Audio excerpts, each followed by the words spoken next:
Hello guys, and welcome back to another cold episode. With the Synchro Festival here, I want to give you guys not only access to the top tier decks, but I also wanted to talk about the lesser known, or more specifically, the cheap decks that can also be played with out synchros, basically. I wanted to show you the non-synchro Synchro Festival decks, starting off here with the first one we have, that being Megalith. If you don't know, Megalith is one of the cheapest decks in Yu-Gi-Oh! Master Duel, with basically only one card in their entire archetype that's SR or above. They're fantastic in the NR format. In fact, they're all like banned, like Full is banned and Bethor is banned because of how good this deck is in lower rarity formats. So this is a great option for players who don't want to spend money or don't have like a good synchro deck or synchro pools or stuff like that. So yeah, there's that. All of this extra deck like just doesn't matter. The only thing that came up was Excel Synchron with Baron DeFleur because of Gamma. Everything else was just in there to fill space. That's basically it. So if you're not planning on playing Gamma into the Excel Synchron and Baron DeFleur, you can kind of just leave this empty. It never really came up. As for the rest of these cards, I want to quickly go over them and do quick explanations. Obviously, starting off with the hand traps, Maxi, Ash Blossom, Nibiru, Gamma. I think these are basically necessary in the Synchro Festival. Lots of summoning, right? So Nibiru is absolutely insane, especially multiple of it. Gamma is very, very good, seeing as how a lot of our cards special summon before getting a monster onto the field, which means that if they fire something like a Maxi, you get to Gamma them and then go into your Excel, into Baron, and then on a Baron on top of all of that stuff. Then on top of that, obviously Ash is Ash. So there's that. Yeah. Moving on, we have ourselves at Gale Dogra. So Gale Dogra does technically require the Herald of Arclight. However, if you don't want to play Gale Dogra, you could also do the same the thing of just playing like Manjus and Senjus. So instead of playing Manju, you could play Senju, which more or less does similar things. The difference is if you go for Gale Dogra, you do pay 3,000 life points, or technically you'd pay 6,000 life points. You send Herald twice to the graveyard, and then you're able to search out your ritual monster multiple times. So unlike something like Senju, where you normal summon it, and you grab up the one ritual monster with the Gale Dogra, you're sending the Herald to grab two potential ritual monsters. Then of course we have two Manju to pair off with that as well. So there you go. But yeah, there's the cheaper option as well. As for the Megaliths, we're maxing out on all of them except for one, that being Auk. I'll explain what all of these do real quick. If you don't know, Megalith is an archetype that centers around ritual summoning, using the monsters as the ritual spells themselves, as well as the tribute material and stuff like that. So Full has the ability to on summon add back a ritual monster that is in the graveyard, and then it modulates its level to that level. And then during the main phase quick effect, it ritual summons from deck, utilizing the standard ritual mechanics. It just utilizes itself as the spell, basically, as a quick play spell. Ophiel is the monster search, non-once per turn. Haggith is the spell trap search, non-once per turn. However, they do have a once per turn ritual spell effect as well that utilize themselves to summon from hand the ritual monster. So they're both pretty good in that regard as well, and they can kind of cycle each other. Ophiel can grab Haggith, Haggith can grab the Unformed, which can then be utilized to summon out by attributing an 8 in order to summon out another Ophiel, which could then search another Haggith, but couldn't summon it. So there you go. Next up we have Auk. Auk is very good as well. During the main phase quick effect, it has the ritual summon effect by utilizing monsters on hand or field to summon out a monster from hand. Pretty standard with that as well. It's just a quick effect. Its on summon effect allows you to draw and discard a card, which is pretty nice. Next up we have Phaleg. Phaleg, while on the field, boosts all monsters on the field by 300 attack and defense for each ritual monster in your graveyard. Not of different names, unlike something like Bethor. So Phaleg just boosts your monsters, makes them really big. Next up we have Bethor. Bethor has the ability to on-summon Pop monsters up to the number of ritual monsters with different names. Not pop monsters. Pop cards your opponent controls up to the number of differently named ritual monsters in your grave. This can oftentimes be a pop 3, 4, or even 5. Honestly, I've actually gotten it all the way up to 6 with 1, 2, 3, 4, 5, 6, 7 potential options. But most of the time it's only about a pop 4 or 5. And at that point, you just wipe your entire opponent's field with a singular card. So that's very nice. On top of that, we have Eritron, which from hand has the ability to quick effect during the main phase, ritual summon a Megalith from hand. So this is another way, along with Auk and Full, to special summon on your opponent's turn to get something like a Bethor onto your opponent's side of the field to pop a whole bunch of cards. That's overall the main game plan of the deck. In order to also help facilitate that, we have another way of summoning Bethor, either from deck or from the hand, and that is, only from the deck. But that is with Unformed. Unformed is the actual quick play ritual. Ritual summon a Megalith ritual monster from your deck in defense position by distributing monsters from your hand or field whose total level equal to exactly twice its level. So if you have an 8, you can go for a 4. If you have 16, you can go for an 8. If you have a 4, you can go for the full. Pretty simple with that. We are playing 2 other spells, spell traps to search off of Haggith, that being Portal. Portal has the ability to add back a monster after a ritual summon once per turn, and then on top of that, you protect your ritual monsters you protect them from battle once per turn. So one time they would be destroyed by battle, they are not destroyed. And then Emergence special summons a successfully summoned ritual monster from the graveyard.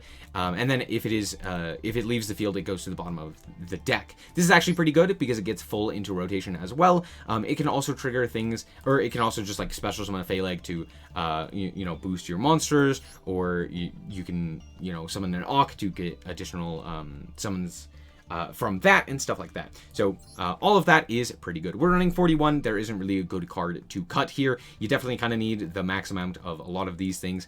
So yeah, there's that. As for the extra, it doesn't really matter, as I mentioned previously, besides these 5. So yeah, I'll hop into the duels and show you how this deck performs.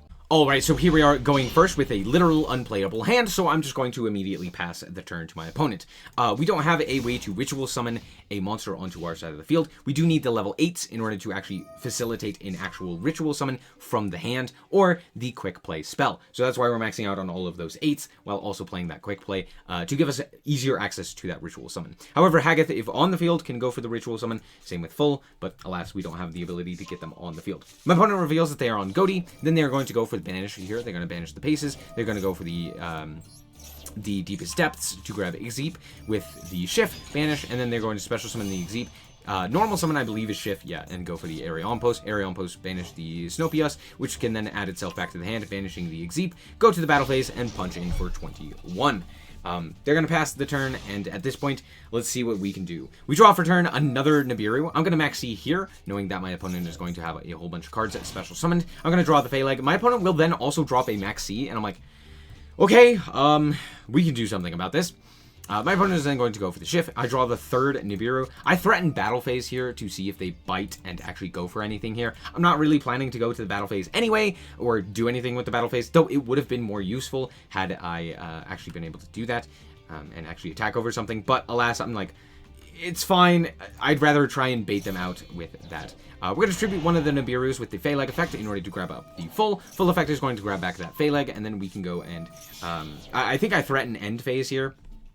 So they finally decide to go for the shift effect. They're going to go for the Oscon. Oscon effect is then going to activate its effect to banish the full. They're also going to chain their Aerion Post. That's fine. I'm going to activate my full here to summon out Auk from the deck. The reason I tribute off the full here is because it's going to get banished, and I'd rather not have that happen. So we're going to summon the Auk here. They're going to go for the grab up the Beatuna full princess by banishing shift, and then the Oscon is going to get banished. I'm going to activate my effect of Auk in order to draw and discard one. We draw into a Phaleg and a Ophiel off of the Max C draw. So we're going to just pitch that Phaleg since it's basically useless at this point. And they're going to go for Goatee. I'm going to activate my effect of the Auk, and then in response chain the Nibiru. Realistically, I shouldn't have just activated the Auk. I don't know. It doesn't really do anything here. But I'm going to go for the Nibiru tribute and give them a token, and then everything's going to get banished. I actually did end up drawing into a normal summon, that being Kale Dogra, to the which they're just going to gamma that, and okay, I guess I'm now much lower on life points. I draw Unformed as the last card drawn off of that gamma that they summoned, so now I actually have plays, because I can go for the Unformed, tribute off either a Hagath or an Ophiel, and then go for the full, which is in the deck, sorry, the last one in deck. So that's overall the plan, and I'm feeling at least capable. So we're going to tribute off that Hagath during the standby phase to go for the full here. They will special summon out their shift. I'm going to add back my Phaleg, and then they are going to activate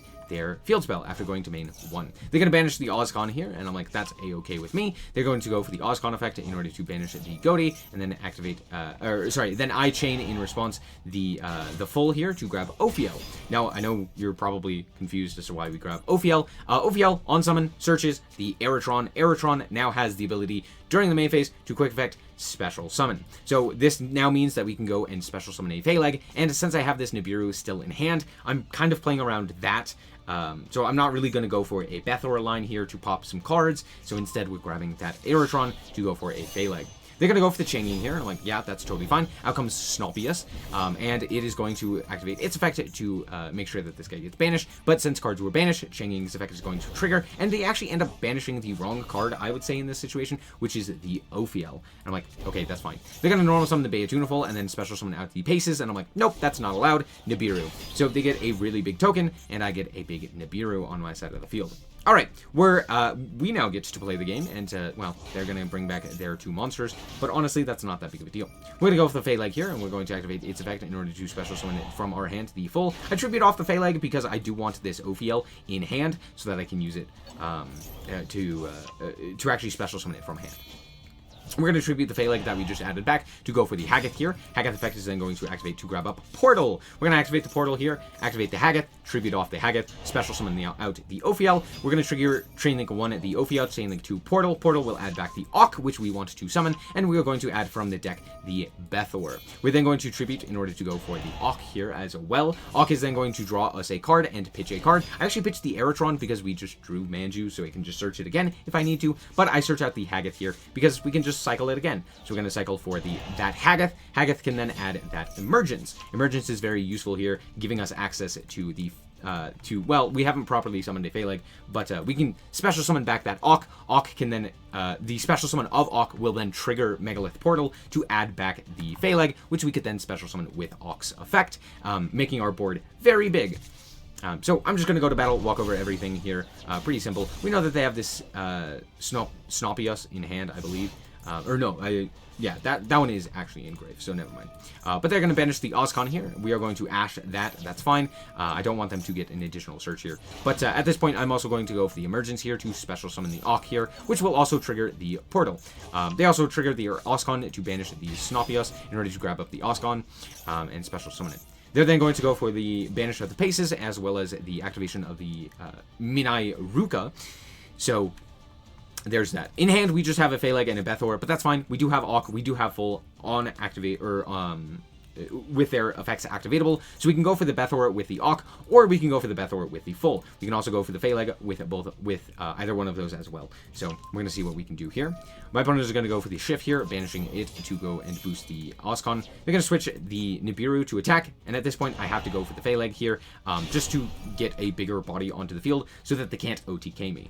Realistically, they could deal with the full here, which would have been a great idea, but they decided not to and go for the SnowiKs here in order to go and special summon it. They're then going to banish the Minai Ruka here in order to negate the effect of the Phaleg to decrease the attack and defense of all of my monsters. And I'm like, that's fine. I'm just going to tribute off the Phaleg for the Bethor here, and I'm just going to pop the entire field. However, the field spell does stick around. They're going to go for the Lifeless Leaffish and dump Zep, I don't know why, and then special summon Silent Angler and pass. Now, they do still have a whole bunch of stuff in their banish zone, so there's that. However, before they do that, I decide in the standby phase, because I happened to draw this unformed, we now get to go for Bethor on the opponent's turn, meaning we can go and pop 1, 2, and 3 different cards, as well as trigger that trigger the portal, trigger the emergence, and special summon out the Phaleg, while also grabbing up that Phaleg. Now, one thing to note that I'll just show you in a second. They're going to special summon out their Shift here, and I'm going to go for the full here in order to do special summon Phaleg. Phaleg stacks, by the way. So there's that.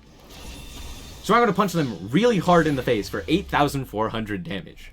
Good game! Now, I said I did have a few decks to talk about that aren't Synchro based and that are pretty cheap. And this is the second one, with a similar core, that being Excel Synchron, as well as Baron de Flor, being the only 2 real necessary Synchro cards in this archetype, and with traps. Look, I wanted to play traps, I'm not going to lie, it's very fun, I find it very enjoyable, flipping trap cards on the opponent, and also setting 5 and passing, and watching your opponent panic. It's very entertaining, especially when it's not set 5 and pass, when you're just setting like 5 floodgates, that's really boring. But when it's 5 trap cards that you actually have to think about how to interact with your opponent and how your deck functions with the opponents, it's very entertaining. And I had a great time. This was a very fun deck, and honestly did pretty well. No one was really prepared, especially with Nibiru in the main deck. Yay. So yeah, I'm just going to quickly go through the card by card, and none of these cards are too particular. This is just, hey, play whatever cards end up working for you. And now, obviously, this is mostly Paleo, but we're going to start off here with Deep Sea Diva. Deep Sea Diva can special summon out the Guitar Gunnards, Duo Nigis? Duo... I don't know, Duo. You can summon the Guitar Duo, which is a Sea Serpent for some reason, that also has the ability to modulate its level. So what you would do is you would go activate the Deep Sea Diva, special summon out the Guitar Duos. The Duo then targets itself, modulating its level by increasing it by its own level, making it a level 6. So it's a level 3, it increases its level by 3 to make it a level 6. Now you have a 2, a 6 on your side of the field, and then you can go into Excel. Excel can then bring back the Deep Sea Diva, and then go into Baron. Pretty simple play. It's very silly as well. Everything can now make a Baron. It's great. So yeah, there you go. That's overall the plan with that and why we're playing these cards. This is basically the win condition. Baron. It's just Baron. That's what we're doing. We're making Baron and we're passing. We're also playing 1 Pank. This could be anything. You could cut the Pank. It doesn't really matter. I just wanted to play it. Next up we have 3 Nib. Again, not necessary to actually play Nib. It's very nice in this event, but again, not necessary. This could be Gamma. This could be Maxi. This could be whatever you want it to be. Maxi doesn't work as well because, well, what are we drawing into? Set 5 pass? It doesn't really matter. As for the rest of the cards, it is just 30 some odd 35 traps. That's it. Doesn't really matter too much. I'm playing Mirror Force and Magic Cylinder because it's funny. I'm also only playing 2 Torrential Tributes because Torrential Tribute does not work very well with the Paleos, because if you go Torrential Tribute and then chain a Paleo, the Paleo dies, which we don't want. So there's that. I am playing the triple Compulse because that's very good. I'm only playing 1 Olenoids because no one is really playing back row, so there's not really a point to destroying spells and traps. So there's that. I am playing 2 Hallucinogenia though for that damage calculation shenanigans. I'm also playing triple Canadia, triple Dynamicious, and triple Morella for the Paleos because these just happen to be the best ones. And then of course 2 Pikaia. I don't know. Pika. 2 Pika. This card's very good, drawing you 2 cards. It's also like Ash Bait, which is kind of funny. And then 1 Leono, the guy that puts the banished cards at back. This one's okay. It kind of just triggers a Paleo, which is nice, and it's a Paleo itself. So it's just kind of another name. That's basically it. As for the rest, we're also playing Drowning. Drowning is absolutely insane and very funny. We're also playing Rise to Full Height. Honestly, this is a very cuttable card. The Graveyard Effect is the most reasonable reason to play it, because you can like mill it off of Morella, or you can pitch it off of Dynamicious, which is nice, and then you have like additional protection from dying, basically, but it's whatever. We're also playing Triple Evenly because we can, and then 2 Solemns, 1 Solemn Strike and 1 Solemn Judgment. This is just because I have them. These don't need to be in here. You could play Stardust Road if you're really worried about like Lightning Storm or something like that. Starlight Road. And then the Stardust Dragon as well, which is funny. But then we were playing Tuner's Scheme. Now, if you haven't read this card, let me read it to you. Activate only when a Synchro monster is special summoned to your opponent's side of the field. Take control of that Synchro monster. Remove it from play when it is destroyed. Destroy this card from when that monster is removed from the field. So, basically, it's Crackdown. But you just take a Synchro monster, which is very funny and super cool. I stole a Crystal Wing Synchro Dragon with this, and it was hilarious. So yeah, all in all, a very good card. It's just, it's solid. I don't know what else to say, especially when everyone is Synchro summoning, and you just take their monster and laugh. It's very entertaining. So there's that. Yeah, that's basically it. It's just, it's slowly beating your opponent with Paleos and stuff like that, and hoping that you draw Deep Sea Diva or what have you. As for the extra deck, doesn't really matter. We're playing a bunch of 4s because technically if we normal summon a Deep Sea Diva and it gets Ash, we can then go into it with like Paleos if the Deep Sea Diva sticks around. I don't know. It's very like maybe. But we're playing a whole bunch of those. We're playing some 7s because we can also modulate to a 7 by targeting the Deep Sea Diva instead of targeting the duo. We're playing a bunch of 8s, Borreload Savages in here because it's funny, and then we're playing one other target for the 10, just in case we want to make Changying. That's basically it. The only 2 that matter are these 2. That's it. Everything else doesn't matter. So let's hop into the duels and show you how this deck performs. Alright, so here we are going first with certainly a hand, I will say that. 2 Nibiru and Guitar. Guitar is like the only card we don't want to draw, but of course we're playing 2 because if we do draw it, it's still good. Or it's good to have it at least in the deck. Anyway, my opponent is going to go and start off with the Search of Swords Taya to grab up Long One. I see this come out and I'm like, I can't deal with Baron, please go away. So yeah, we Torrential Tribute, they set a card and pass. Cool, fantastic. I'm going to set Calm Pulse, because why not? I don't know, don't really have anything else to do. I see the Taya come down and I'm like, cool, I'm going to send the Paleo here, and then they're going to go for the token. I'm going to bounce the token and special summon out my monster. They're going to then go to battle, and I'm like, yeah, that's fine. They're also playing the Yangzings, which is actually a really good inclusion in Sword Soul, due to the fact that the Yangzings actually do stuff here. At least more so than the Tenyis, because it's hard to play Tenyis without Monk. So, there you go. We're going to set this Torrential and hope that they play into Nibiru or Torrential, and out comes Long One, and I'm like, oh, cool, they will. So they're going to activate the effect of the Taya, and I'm like, that's fine. They then go into...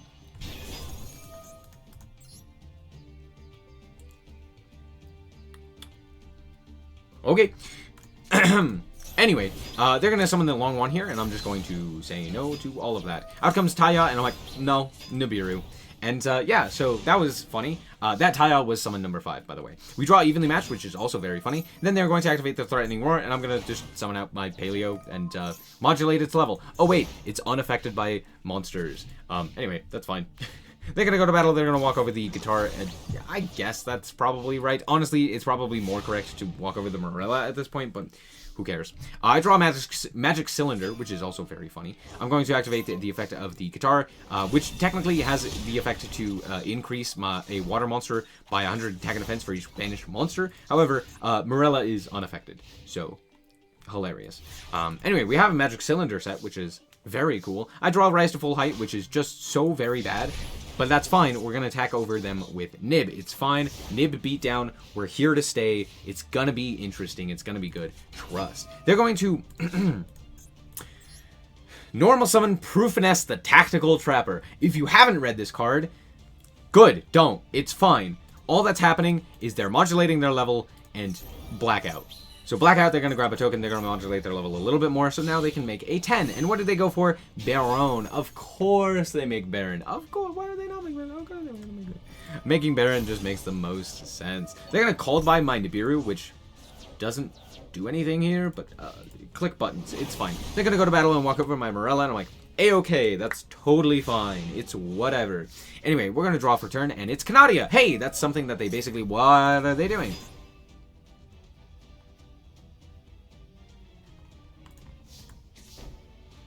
Okay. I don't have anything. Yeah, sure. You do you. What is happening? Okay. They didn't even make Chaofeng. They just went, nah, I'm good. To be fair, had they made Chaofeng, they would have died, but, okay. Yeah. No, that's fine. They make a 10, they go for the Qixing Long one, and I go, oh, cool. The game is now over. They go to battle, I activate Magic Cylinder, and, they're gonna banish it and deal 12, and then proceed to take 29. Cool. Okay. Alright, so this Synchro Festival wasn't exactly the best of the events, but I always enjoy finding different ways to circumvent the restrictions, and this happened to be it. This was one of the most fun decks that I had, as well as the Megalith. I always enjoy Megalith. I haven't played it in a while, so it was very fun to play it. And yeah, both of these decks are very interesting and very fun in very different ways. Megalith is very high brain. You kind of really need to be focused and know exactly what lines you're going for and how to play each individual line and what you're getting off of everything and why you're getting it. It's not as difficult as I'm making it sound. It really is pretty simple. Like, turn 1, you loop a bunch of cards to then just end on full with the ability to go into Bethor on the opponent's turn, and turn 2, you make that Bethor, and then turn 3, you make Phaleg, and you punch really hard. It's very simple. But as for this deck, it's way more. It's so much more simple. You just activate trap card, chain Paleo, handshake. That's basically it. Magic Cylinder is in here because it's funny. Mirror Force is in here because it's funny. Drowning Mirror Force is in here because it's funny. Even the Match is in here because it's mean. And so is Nibiru. So yeah, that's basically it. I'm going to, that's, I don't really have anything else to say. Thank you guys so much for watching. I hope that you guys did indeed enjoy. If you did enjoy, a like is very much appreciated. And if you want to check out more content like this, as well as more Yu-Gi-Oh, then just be sure to subscribe. And thank you guys so much for watching. And remember to always stay frosty. Bye-bye. Shout out to the Frost Guard, my members. Thank you guys so much for the support, and I hope you enjoy the content.